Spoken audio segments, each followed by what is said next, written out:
Om Sadashivasamarambham Shankaracharya-madhyamam Asmadacharya-paryantam Vande Guru-paramparam. Om Vishwam Darpanadishyamananagari Tulyam Nijantargatam Pashyanat Manimayaya Bahiribodh Bhutam Yatha Nidraya Yat Sakshat Kurute Prabodha Samaye Swatmanam Evadvayam Tasmai Shri Guru Murtaye Namaidam Shri Dakshina Murtaye. Om Sahana Vavatu Sahanau Bhunaktu Sahaviryam Karavavahai Tejasvinavadhitamastu Ma Vidvishabhai. Om Shanti Shanti Shanti. So let's listen to the chant. So my suggestion would be the first time Gabriella chants it on a slow meditative beat, just listen to her, and then in the second time, then try if you can to chant with her. And this way I think more practice on chanting. And as far as the memorization is concerned, don't be worrying, that will come in due time. You don't have to really rush on that. Main thing is to be able to chant properly.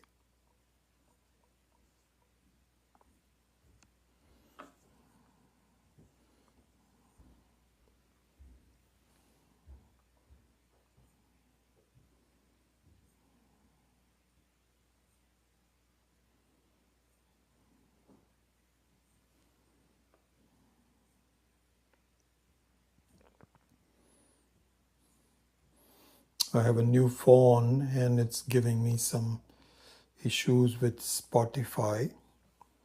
Let's see.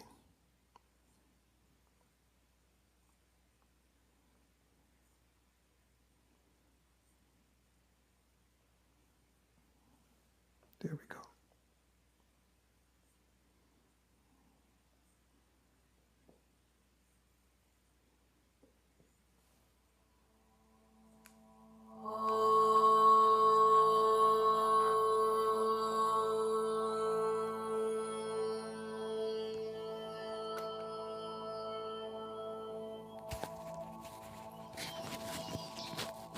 यज्जाग्रतो दूरमुदैति दैवन्ततु सुप्तस्य तथैवैति दूरङ्गमन् ज्योतिषां ज्योतिरेकम् तन्मे मनः शिवसङ्कल्पमस्तु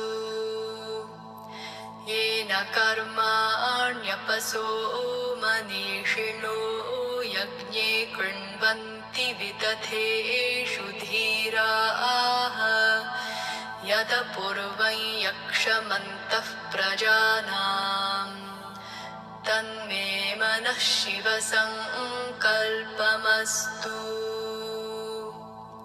यत्प्रज्ञानमुत चेतो धृतिश्च यज्ज्योतिरन्तरमृतं प्रजासु यस्मान्नऋते किञ्चन कर्म क्रियते तन्मे मनः शिवसङ्कल्पमस्तु येनेदं भूतं भुवनं भविष्यत् परिगृहीतममृतेन सर्वम् येन यज्ञस्तायते सप्तहोता तन्मे मनः शिवसङ्कल्पमस्तु यस्मिन् ऋचः सामयजूगुंषि यस्मिन् प्रतिष्ठिता रथनाभाविवाराः यस्मिन् कश्चित्तगुं सर्वमोतं प्रजानान् तन्मे मनः शिव सङ्कल्पमस्तु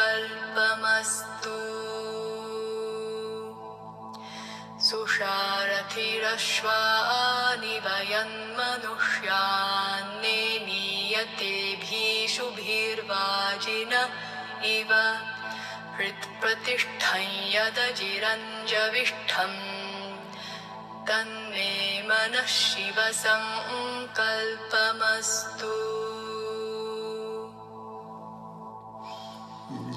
यज्जाग्रतो दूरमुदैति दैवं तदु सुप्तस्य तथैवैति दूरङ्गमं ज्योतिषां ज्योतिरेकं तन्मे मनः शिव सङ्कल्पमस्तु येन कर्माण्यपसो मनीषिणो यज्ञे कृण्वन्ति विदथेषु धीराः यदपूर्वं यक्षमन्तः प्रजानां तन्मे मनः शिव सङ्कल्पमस्तु यत्प्रज्ञानमुत चेतो धृतिश्च यज्ज्योतिरन्तरमृतं प्रजासु यस्मान्नृते किञ्चन कर्म क्रियते तन्मे मनः शिव सङ्कल्पमस्तु येनेदं भूतं भुवनं भविष्यत् परिगृहीतममृतेन सर्वम् येन यज्ञस्तायते सप्तहोता तन्मे मनः शिव सङ्कल्पमस्तु यस्मिन् ऋचः सामयजूगुंषि यस्मिन् प्रतिष्ठिता रथनाभाविवाराः यस्मिन् किश्चित्तगुं सर्वमोतं प्रजानां तन्मे मनः शिव सङ्कल्पमस्तु सुषारथिरश्वानि वयन्मनुष्यान्नेमीयतेभिषुभिर्वाजिन इव हृत्प्रतिष्ठं यदजिरञ्जविष्ठं तन्मे मनः शिव सङ्कल्पमस्तु तन्मे मनः शिव सङ्कल्पमस्तु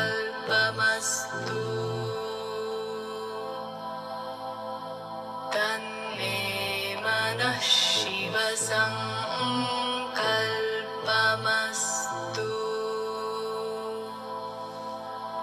तन्मे मनः Shiv सङ्कल्पमस्तु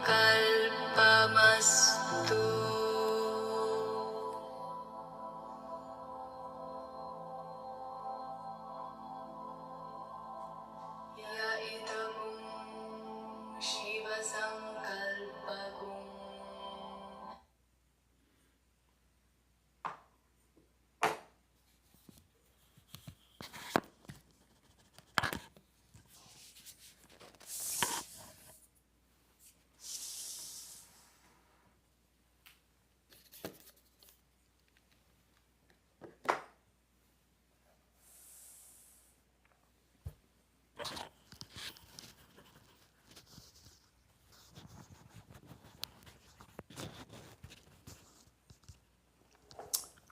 Gave me a signal that they disconnected from the camera, but it looks like everything is okay. I haven't heard from anyone, so I hope that the broadcast is going okay. All right, so today we will begin the Vyakhya by Swami Akhandanandaji on the first verse. So, having pointed out the views of different schools of thoughts, matas, regarding the mind, its origin, its status, and so on, ending with how the Advaita Vedanta Sampradaya views it, we saw that there were two important things to point out about our own thinking, our own view of the mind and the world. And the world and the mind are one and the same. Word is the expression of the mind. So one is that the self, the you and I, same self, is in fact the material cause of what you see. It's the upadana karanam. And it turns out it's a vivarta upadana karanam, as we have seen at other places. So vivarta upadana karanam means the one that takes all the changes without changing itself. And we've gone through all of that. I won't go repeat on that. That's number one. The second one is that there is essentially no difference between Jiva and Ishvara. Between the Karya and Karana, there is essentially no difference. So what this comes out to be is, there are two aspects of this. One is, this is Eka Jiva Vada.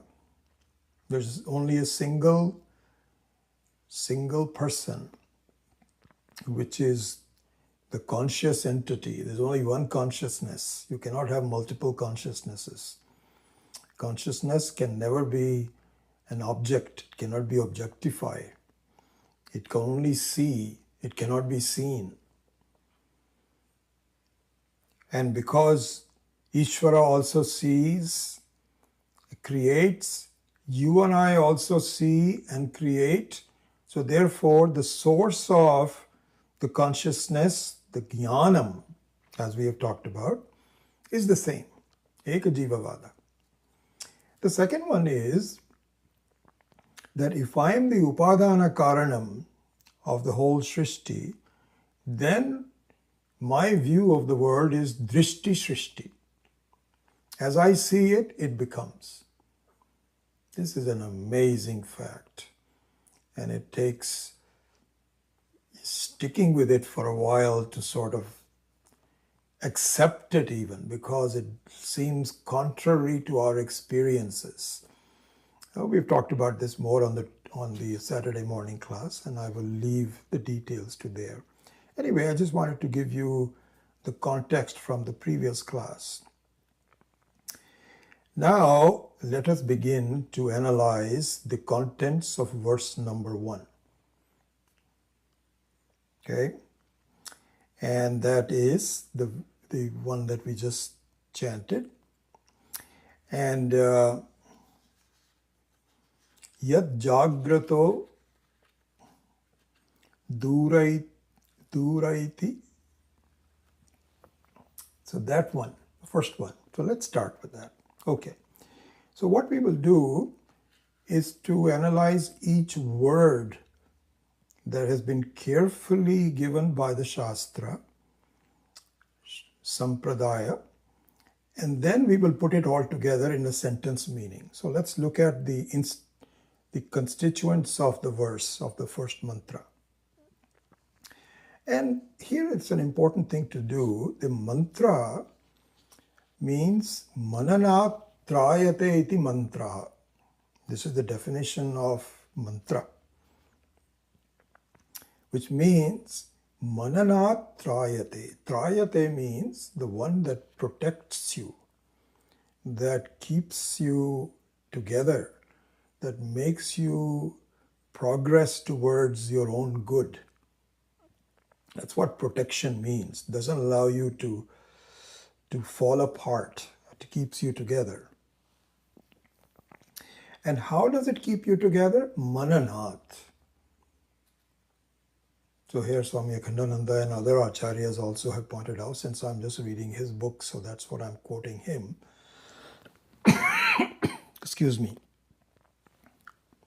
So he says,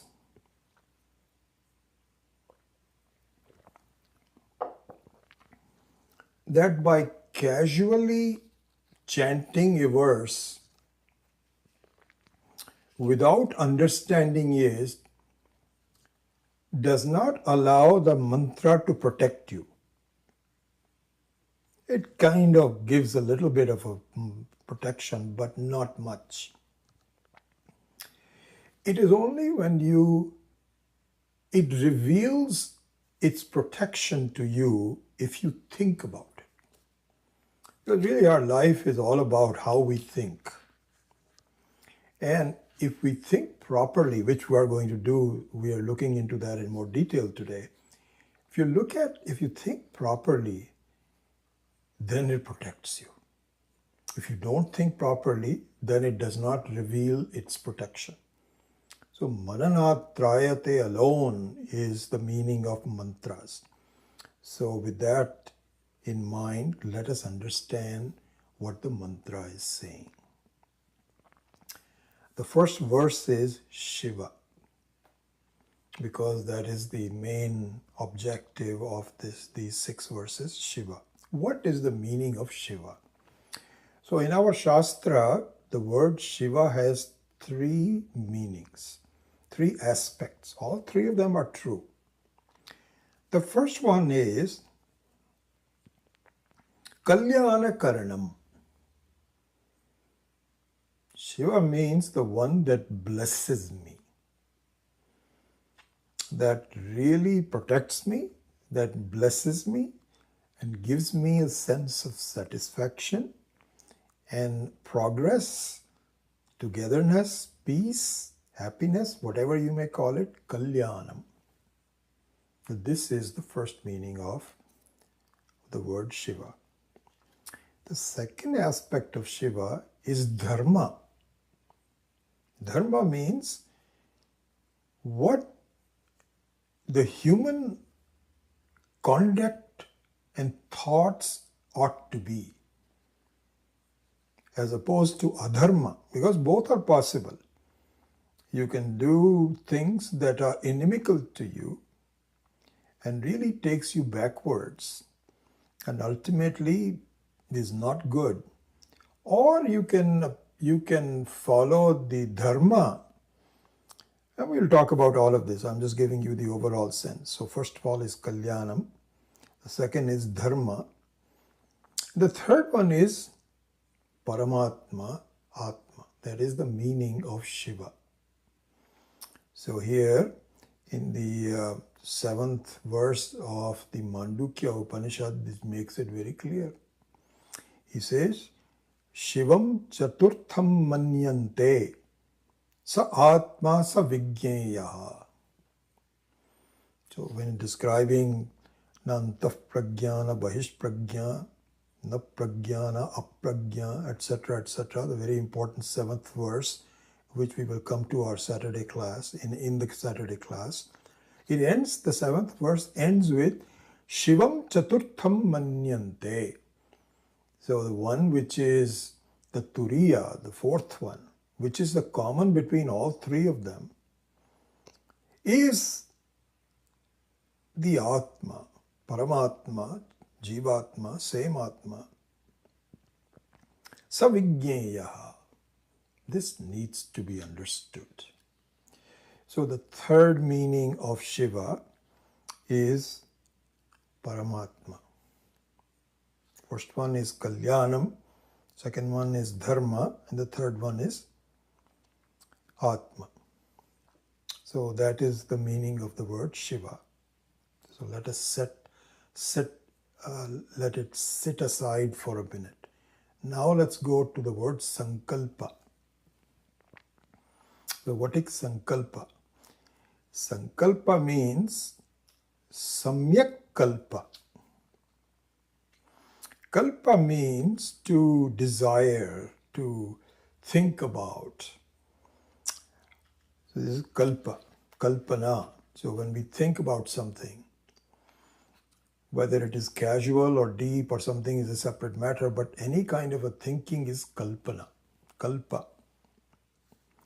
Samyak Kalpa is something very different, is a very particular form of Kalpa. Samyaktva Kalpana is Samyak Kalpana is Sankalpa.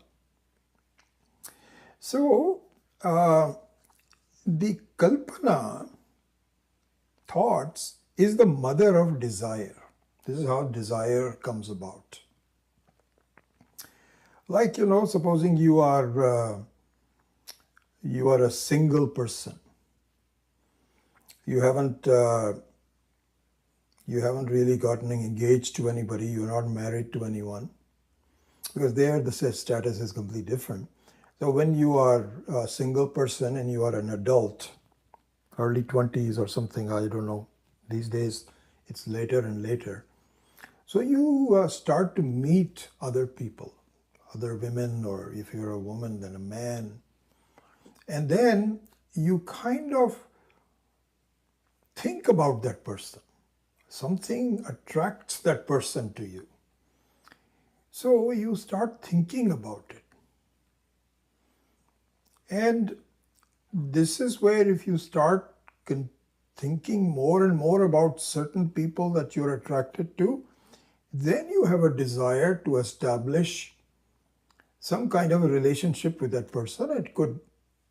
This is how you get married. So this is what is called Sankalpa. So in this Sankalpa, in this process of Sankalpa, there are three or four different, even five, we'll look at the different, but three main aspects of Sankalpa. The first one is that this object of your thinking, which is also the object of your desire, is real. It is not false. There is a certain reality to it. You may be given some proposals to meet someone online. At that time, it's not real because you're not sure about the person, etc. But once you meet the person, there's a sense of reality about that person. So all this is very important but these are examples. So the first aspect of Sankalpa is that the locus, what we call the vastu of your thinking, of your desire, is real, number one. The second one is that this vastu shines by itself. There is an independent status of that person. It is not just your daydreaming. Okay, like they say that you dream, okay, if I'm going to make so much money, then I will be married, then I'll have 3 children, then I'll do this. This is kalpana. This is also kalpana, but this is not sankalpa, because there's no reality to it. And so sankalpa means, first of all, that the person must be real. Secondly, it has an independent relationship with respect to you. All this will become more important later. We're just giving you examples. This is number 2. Then the third one is that there is joy in my becoming close to that vastu.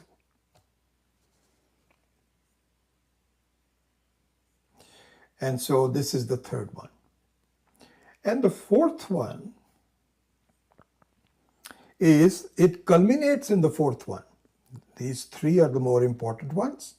And then it culminates in the fourth one, which is, say, I would like to get united with this, with this vastu. Like to get united with this vastu, with this object of my desire.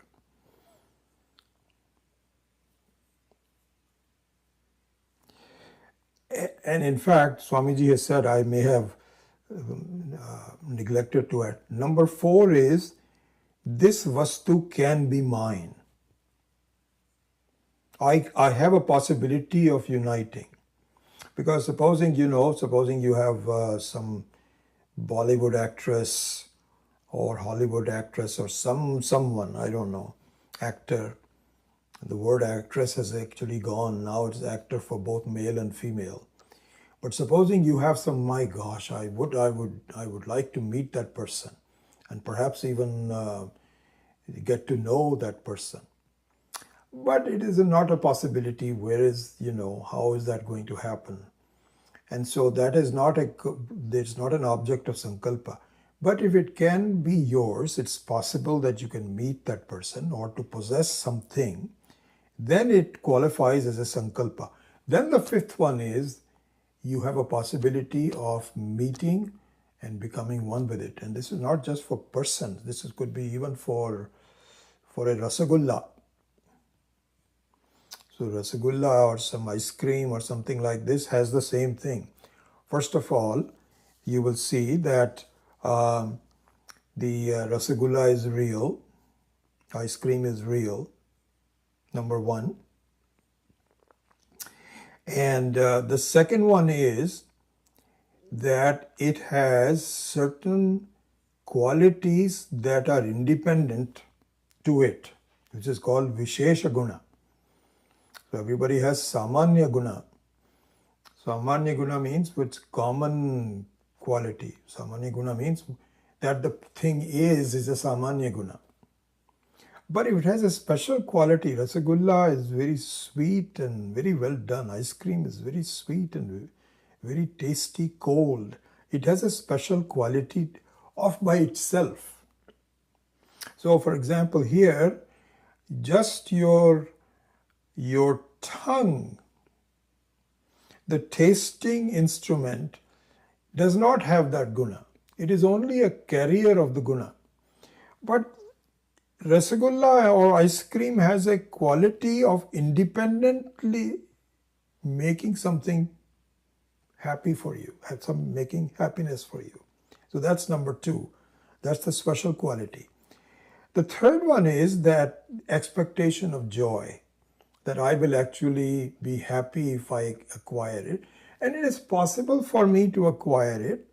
And now I may actually be united with it. So this fifth one of really uniting with it, this is a very important thing that we need to grasp. And we have talked about it here and there, but this is one of the important themes of understanding the Atma, understanding myself. And so I think in one of the classes I may have actually mentioned this, perhaps in this is the thing when you're teaching multiple classes, where you talked about generally sometimes gets mixed up. So forgive me if I say something about the Saturday class. It might have already been done in Tuesday class, I don't know. But I think I covered this recently, which is that you cannot be united with something.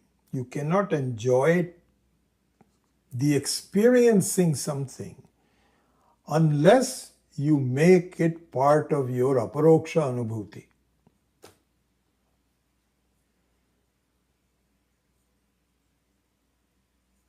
This has to come. So everything has to become, this is what is called sakshat karanam.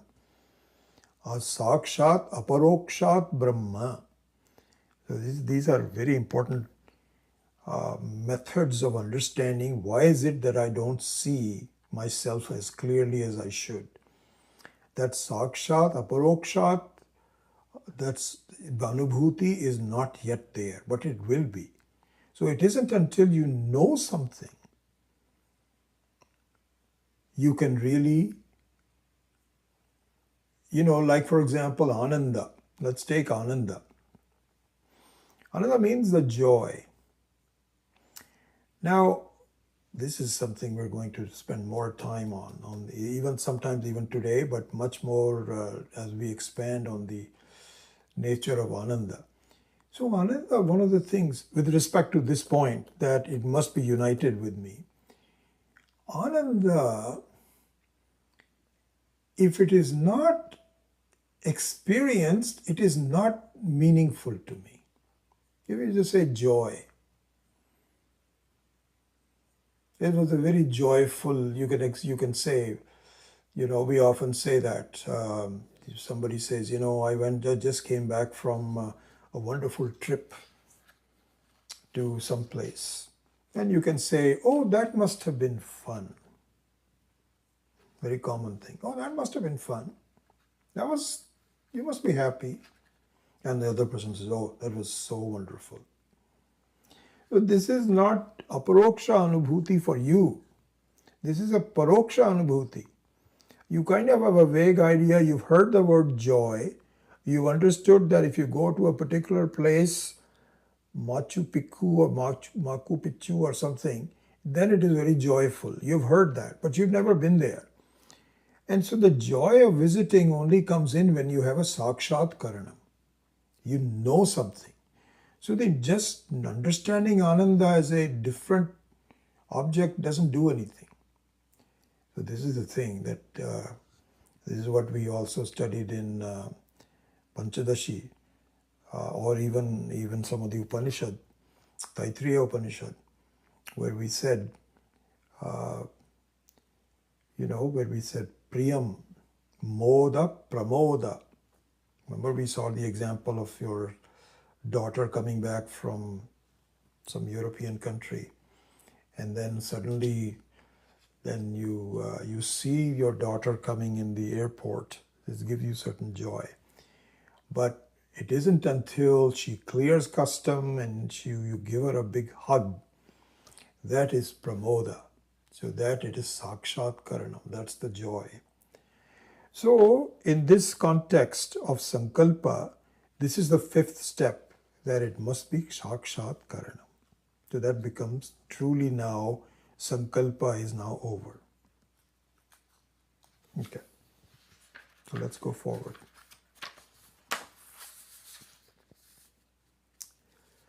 So now we can start to put these words together. Okay. So he says, a mind, O mind, addressing your own mind, may you do Shiva Sankalpam. Shiva Sankalpam astu. Astu means, as we saw, it is the middle ground between a little bit of force and a little bit of request. Request, may I please do Sankalpa to Shiva.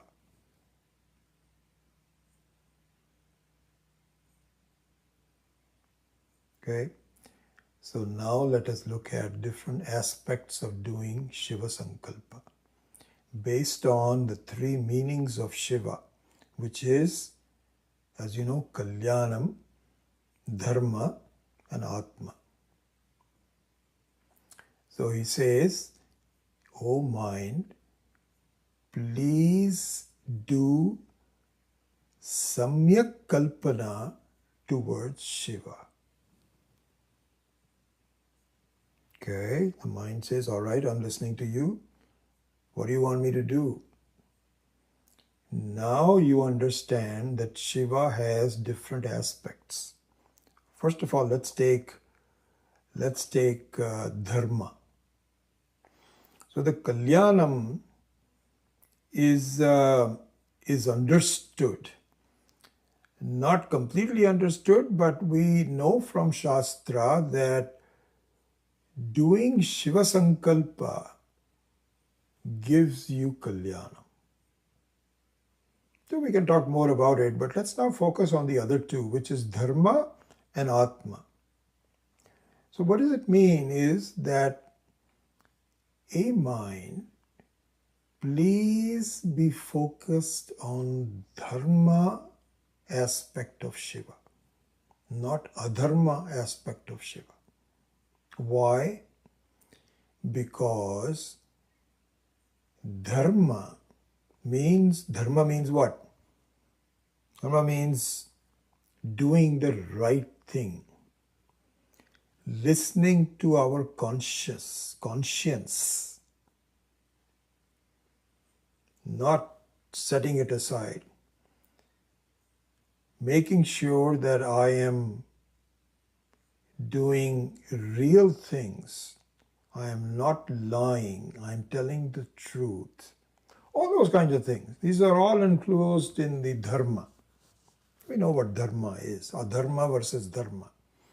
What is the right thing for human beings to do? So the right things for human beings to do, which is dharma, has a special quality. What is the special quality? It is real. Remember, we saw that kalpana without reality is not really sankalpana. But if something is there for sure, that is sankalpa. So may I have the sankalpa towards dharma. Why? Because dharma is real. Real means what? Dharma means that it stays. Yeah, Swamiji uses this word sthai bhava in Hindi, in Sanskrit. Sthai bhava. Sthai means that goodness stays. It is dependable. It is helpful. Adharma, on the other hand, is very fleeting. It's very temporary. It's flashy, but it fades, non-dependable. It might give you some temporary pleasure, but then in the wake of it, you have regrets and it goes away. It's thought that it was my companion, but it turns out to be not. It is just the opposite. Dharma, on the other hand, is silent, it is helpful, it is stable, and it stays with you. It has more reality than adharma. For that reason, you tell your mind, may I do sankalpa towards dharma, which is dharma is also one of the aspects of Shiva. It's one of the three aspects of it. So it's not as though it's something different than Shiva. Because achieving Shiva requires dharma. It is secure. It will bless me. This is number one. Now comes the second one. So this is the Shiva as an Atma. So now, through introduction to the Shastra, where Shravanam, Mananam, Nididhyasanam is to be resorted to, listening for the truth about myself, the one thing that I am missing, that the sankalpa for that must be done. This is the sankalpa of Shiva as the Atma. Again, the same logic as we did for Dharma, that Shravanam, Mananam and Nididhyasanam, an understanding of the power of the self, the waking up of the reality about myself is very stable. It stays with you. It blesses you. It is our companion. And not listening to it, wasting time on samsarika vidya, is just the opposite. It might entice me to be busy with doing things and so on, but ultimately it does not help me. I do not really gain anything from it. It is kind of like adharma in a way, where it is enticing, but it really doesn't really do anything for me. So in order to make it aparoksha, because aparoksha is important. Right now I am as though I am paroksha to myself. Funny, very funny. How can I be the same person, be a paroksha to myself? But it's possible through ignorance. I don't know my own self very well, and therefore I'm ignorant of my own power, my own blessedness, my beauty. I'm aware of it. Don't I cannot use it in my life. So in that sense, I am bereft of it.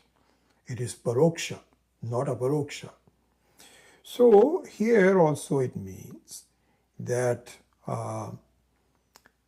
through the listening, discussing, thinking, meditating, and just quietening my mind down, I am able to understand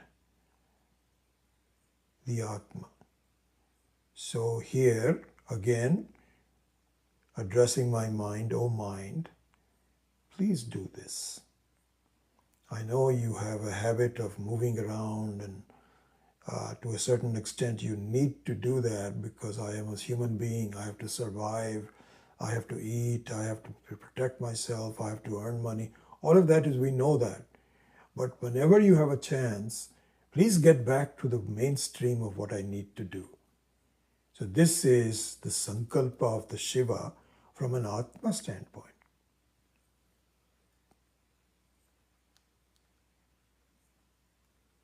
So here Swamiji says very beautifully, he says, from the Purva Mimamsa, so all the Vedic yagas, all the yajnas, both the Vedic and the Pauranikam, visiting temples, doing the right thing, all of that is the Dharma Sankalpa. Then the Uttara Mimamsa, which is Advaita Vedanta, from that standpoint, the Parabrahma and Paramatma Shiva Sankalpa is there. From a bhakti standpoint, everything is very, very useful. The Shiva Sankalpa is not for Nirguna Atma, but for Saguna Atma. Saguna Parameshwara. Not Paramatma, but Parameshwara. One and the same. So if you have an Ishta Devata, if you follow some Devata that attracts you, then the bhakti of that is also Shiva Sankalpa. So here all three of them are used. So one is Sat.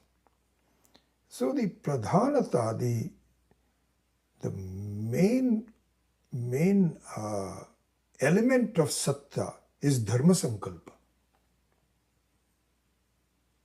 Because you see something which is there and something you can follow for sure.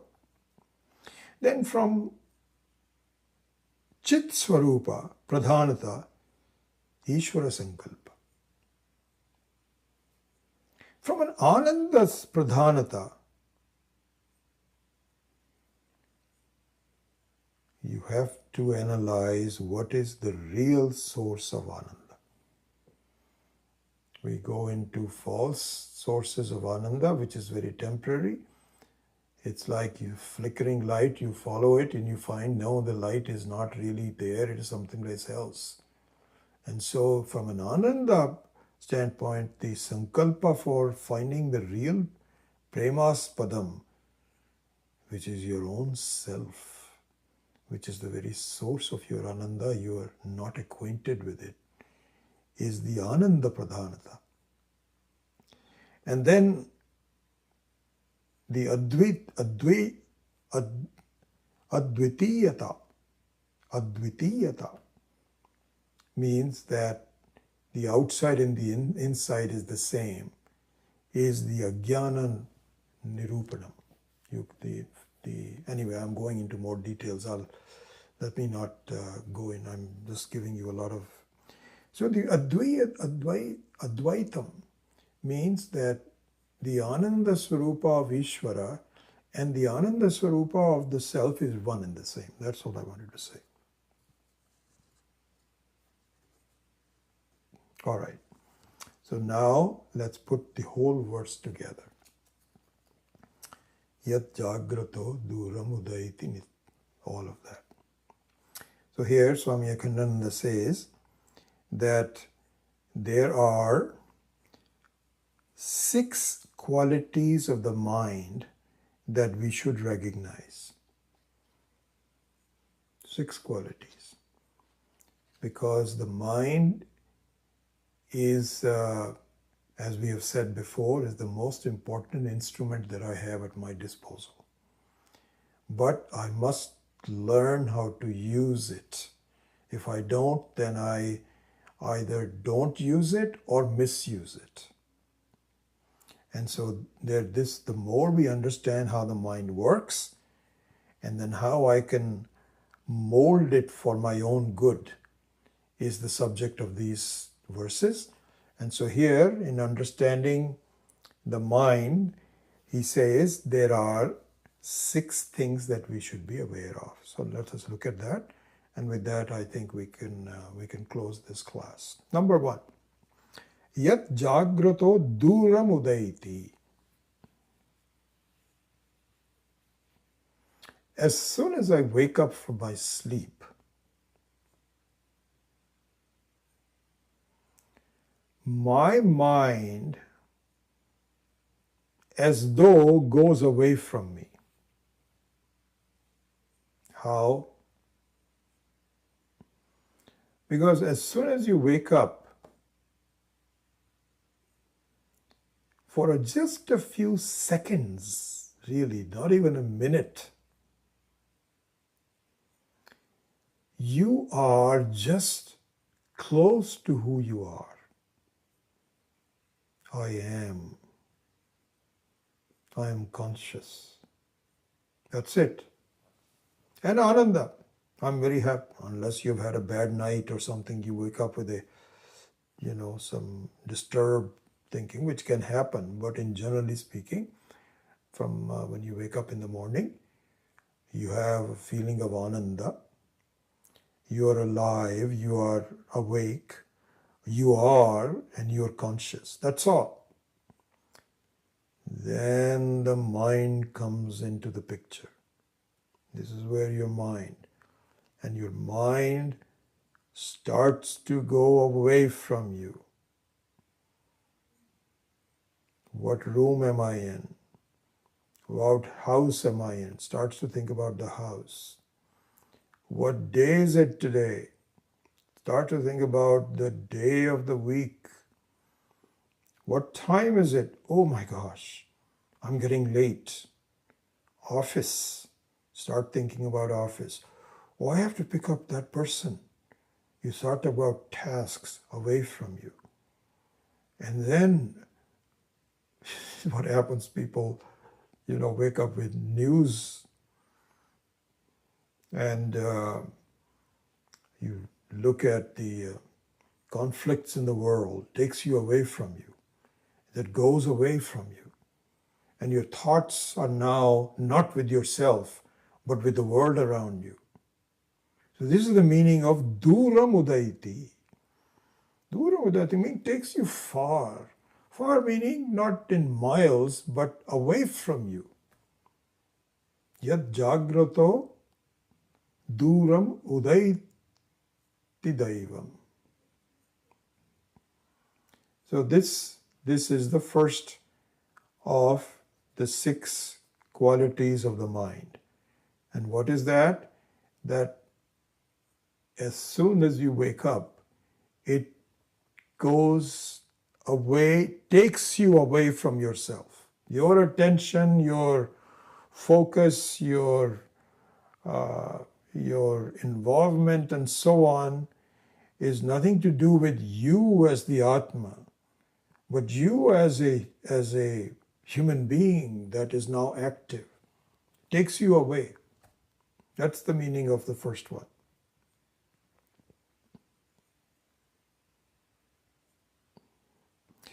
Then there is a word called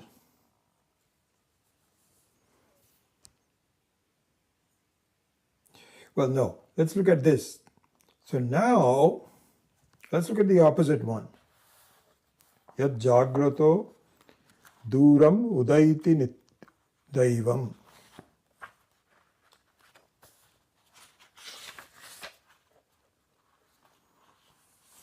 So, daivam, we're going to go number 3. So let's skip it over to tadu suptasya tatha eva eti. Eti means takes you. It travels. So duram eti means that it takes you away from you. Then tad suptasya tatha eva eti. And now when you are ready to go to sleep, it comes back to you. Your mind may be traveling away from memorizing, oh, today I should have done that, this, that, or the other.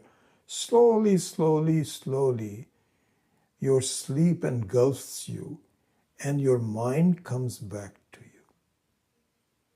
This is how we sleep. If we keep thinking about things, our sleep may not come. But what a blessed thing. Finally, no matter how worried you might be, whatever it is, you finally comes back to you. Swami Kandananda gives a very funny example. He says, it is kind of like your spouse. He gives the example of a wife, but it could be just the other way around too. So your wife, for example, is sleeping right next to you if you are a man. And as soon as she wakes up and you wake up, she says, okay, I have to start going. So you go down, you go to the kitchen, you make some tea, and then you make a grocery list. And if you have to work, then you get dressed up and you go to work. Your wife goes away from you and spends the whole day, either with you or not with you or whatever. But at night time, it comes back to sleep right next to you. Lights are switched, no television, and both of you now are together and go to sleep. So in that way, Swamiji says, the mind is like your spouse. Because exactly the same thing happens. So this is what the verse is saying. Tadu suptasya tatha eva eti. So he says, tad u, hey mind. Tad means yat. Yat. So the whole thing is, tat me manaha Shiva Sankalpa mastu. A mind. So the whole thing is about the mind. This is an analysis of the mind. And this is what, when I was reading this, I thought this would be interesting to have a class on this. So the whole address is to the mind that allows you to be yourself. That's what all the idea is. So, and how the mind works, you should be aware of that. How it takes you away from yourself, how it brings it back to you. So, yad jagrato duram udaiti daivam tadu suptasya tatha eva eti. Now, let us look at the word daivam. Daivam means, in the Shastra, means prakashanam, the one that glows, the one that is alive, then one that reflects the consciousness. So the mind is the one. It may not have the original consciousness, original jnanam, but it is made up of such subtle vastus that it reflects the jnanam very well. So it may be that you are looking at the mirror and there is a certain portion of the mirror which is very pure, it reflects you. If you look at the wall on the other side, even though it is reflecting you, it doesn't reflect you because there's opaqueness. So the mind also is a vastu, just like your body is a vastu, like all these indriyas are a vastu, but it has some very special qualities because it has a reflection which is kind of like a torchlight. It's like a torchlight that allows things to be lighted up. And in fact, it is the boss of all the indriyas. See? It's the boss of all the indriyas. How? Let's look at it. So this is the meaning of Daivam Duram Gamam Jyotisham Jyotihi. So I think we can even finish at least the word meaning of the first verse today.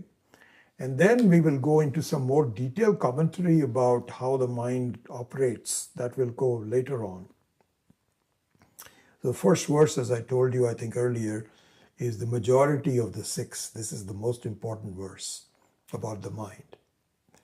So now, the next one is, it lights up. And it is a very important element for lighting up things. Like, for instance, all your sense organs are also reflecting the consciousness. Your eyes can see. Your ears can hear. And they all have their narrow fields of working. So the eyes can only see, they cannot hear. The ears can only hear but not see. Right? Your fingers can only touch and feel sensation. Your tongue can only taste and, of course, talk. So each one of the sense organs have a narrow field of operation. So this is what is called Jyotisham. Jyotisham means many Jyotis. These are carefully designed. Jyoti means light, like a torchlight, flashlight. And so there are many different flashlights at your disposal. So, but there is one torchlight which actually is the main one that envelops all of them, and that is the mind. So Jyotisham Jyotihi means ekam, singularly. Singularly, the mind is the one who backs up the Jyotis of your sense organs. And it is the Daivam. It is Prakashanam. It is reflects your consciousness. And so what happens is that unless your mind also blesses, nothing happens. Nothing happens. Here there's what is there? I think it's in page 17, yes. Yeah, page 17. This is a verse from Bhagavatam. So Swami Akhandananda he had specialty was his understanding of Bhagavatam. From the very childhood he had been taught, so much so that his talks to other Mahatmas were also who were not knowledgeable about Bhagavatam. He was very popular. He used to give Bhagavatam talks and so on. And so his specialty is Bhagavatam. Anyway, so he gives a quote from Bhagavatam 11:9-13. Yatha ishukaraha nripatim vrajantam ishau gatvatmana darshama parshve anyamana babhuvam na apashyam anyamana babhuvam na shrivnam. So there was a person working on a what's it called? He was a metal worker. He was modifying some metal, making some metallic objects, and very busy.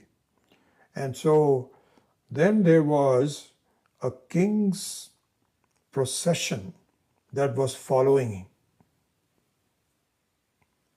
that was passing by. This is a small town, and the poor guy was very busy doing things. And the king, with his retinue, with horses, and he was riding a big elephant, and there were so many people, and there were so many, people making drums sounds and so on. So somebody says to him, "Hey, did you see that king's procession?" And he says, "No, I didn't see any." And he says, "How could you not see? Well, you must have heard it." He says, "No, I didn't hear anything." The poor guy was just, he had bellows on, the metal was hot, and he was so busy doing things and so on and so forth that even though his ears could hear, his eyes could even have seen, and it just passes by, and his mind was not there, therefore nothing, he never saw anything. There was no aproksha bhanubhuti. See, that's the difference. Even though it was paroksha, means it is pratyaksha right in front of him, but it never became aparoksha. Beautiful. Similarly, Swami Akhananda ji says, sometimes your spouse makes, I just use the word spouse rather than wife. But anyway, let's say your wife makes a dish like dal. I was recalling it because last night my wife made a very nice moong ki dal. And so this example is something like this. So when you are eating, you started eating, and you say, "Oh, this is very good, excellent, very nice." Then she asks you, "Hey, was the salt okay with the dal?" So, typically what happens, this is what happens to me. I don't eat it just by myself. I always look for some kind of a news, I think, on the front. So I'm eating at the same time, and I'm also doing some emailing, and, so I'm busy doing that. And so my wife says, "Hey, was the salt okay in the dal?" So I said, "Oh, I don't know. Let me taste it." So I take a couple of spoonfuls, and now my mind is focused on the salt content of the dal. And then I can tell her, a little bit, it should be a little bit less, it's a little salty. I actually made, a couple of days ago, we went to a friend of ours, she was cooking, and so she was giving me some hints. So she was talking about poha, making poha for breakfast. So I quickly took my notebook out and wrote down how to make poha for breakfast. And I actually made it. Was it yesterday morning? Yeah, I think yesterday morning. I put too much salt. I learned my lesson. I put too many nuts, peanuts, and too much salt. Otherwise it came out okay, but it was too salty. Anyway, so Swamiji was saying that if your mind you are actually tasting the dal, how could you not feel that it was over salted if you actually already ate it? Why? Because my mind was on emailing things and so on. I'm eating it, but I'm really not, my mind is not focused. What it says is, mind is the one that makes things sakshat karana. You focus on it, ekagrata. Ekagrata means that you are just focused on something, and then the mind makes it into your experience. Okay? So Now we can end the class with 6 aspects of the mind. Before we go to the next level of analysis, these 6 aspects of the mind. And by the way, they are given in the translation that I did the translation of Swami Akhandananda. And I'll point out why this is an important thing, the way he translated that. I'll tell you that in a minute. Anyway, so the 6 things are, on waking up, so these are the 6 qualities of the mind that we should be aware of. This is how my mind works. Number 1 is, it has the quality of taking me away from me. I get so involved that I don't think about my own self. And some of it I need to be involved, to go to work and so on. But it becomes such a habit that I never get a chance to really reflect on myself. So in the Upanishad, as you say, paran chikani vyatranat swayambhu tasmat parak pashyati na antaratma kaschit dhiraha atmanam aikshat avrita chakshuhu. Beautiful. That's exactly what it is saying. He says the Ishvara has made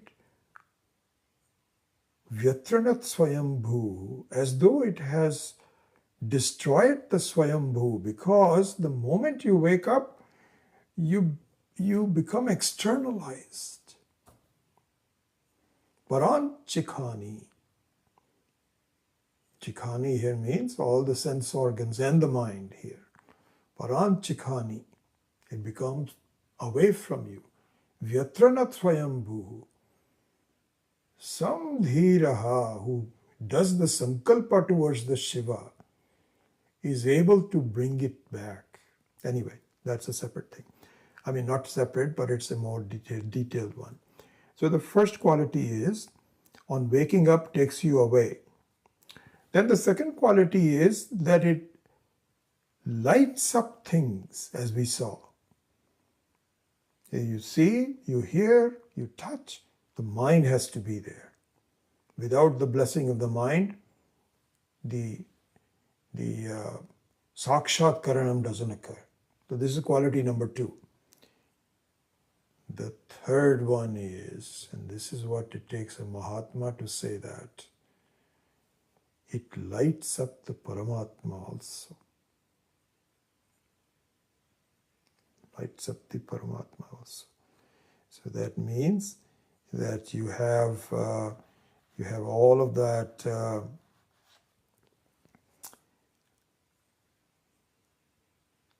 manasa eva idam aptavyam drishyate tu agraya buddhya sukshmya sukshmadarshibhi manasa eva anudrishtavyam jyotisham jyotihi. Meaning, by mind alone, you can find your Atma.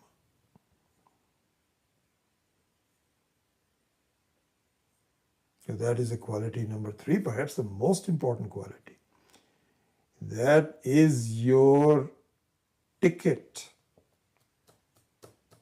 to knowing yourself.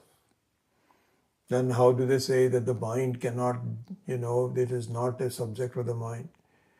Well, not in the classical way that you are looking for some objects like through Jyotisham Jyotihi, but to understand the mithyatva of the world, that I am the reality, I am the upadana karanam. It takes the mind. You cannot have moksha if you are sleeping. When the mind is not there, how can you have moksha? You went to sleep as an agyani and you wake up as an agyani. You cannot become jnani in the middle of the sleep.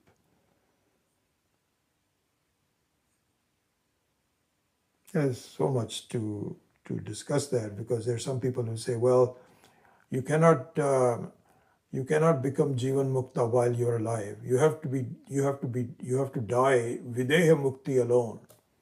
How is the Videha Mukti going to take place if the mind is not there? Do you mean to say another Deha? Yes, I mean another Deha. Well, if you're going to do by another Deha, why not now? Why do you have to repeat the whole thing? You've wasted your whole life. Object being that mind alone allows you to discover yourself. The right kind of mind. Dishyate tu agraya buddhya sukshmaya sukshmadarshibhi. And you fine tune it and make it very pure. It dwells in the subtlety of who you are. Anyway, we'll talk about that later. So, third quality is, first one is waking up, takes you far. Second one is it lights up things. When you are far, how you go far, where are you, all of that lighting up is also done by mind.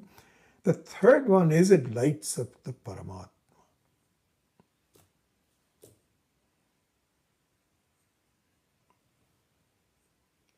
Fourth one is it returns back to you when you are sleeping. It withdraws itself. All this touring during the day is number 4. Number 5 is it backs up all the sense organs equally. Swami Dayanand used to say it's like the dispatcher. All your sense organs are like taxis, like Uber. So you have to have somebody who says, okay, here's what we need to do. All the drivers in this area, etc. Anyway, it's a dispatcher. Dispatcher is an old term. So this is the present in all the senses. And the 6th one is perhaps the most important. When properly channelized, it has the ability to be absorbed, continuously focused on one thing. It has. Normally it doesn't. But you can now focus it on something. How you focus it on Shiva, what is Shiva Sankalpa Vastu, that we will begin an analysis of that in the next week. It is not that you do anything differently, because this is the basic working methodology of the mind. All the 6 things we just talked about, according to Swamiji's book. But then, how do you keep the focus on Shiva even though you are Duram Udaiti? Sushuptasya tatha eva eti jyotisham jyotihi ekam. How do you do that is the discussion for the next topic, which we will do a week from today. Okay. With that, let me close the class.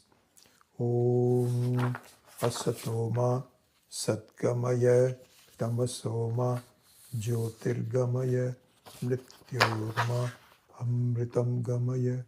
Om Purnamadav Purnamidam Purnat Purnamudachyate Purnasya Purnamadaya Purnameva Vashishyate. Om Shanti Shanti Shanti. Harihi Om. Shri Gurubhyo Namaha. Harihi Om.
Okay, good.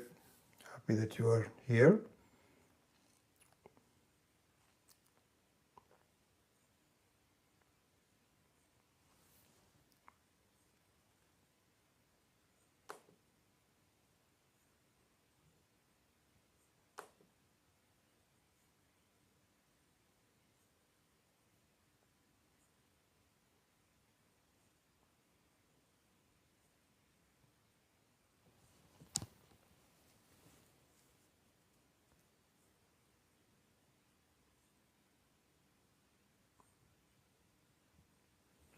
All right, I don't see any questions, so I will take your leave and hopefully I will see you next week. Hari Om.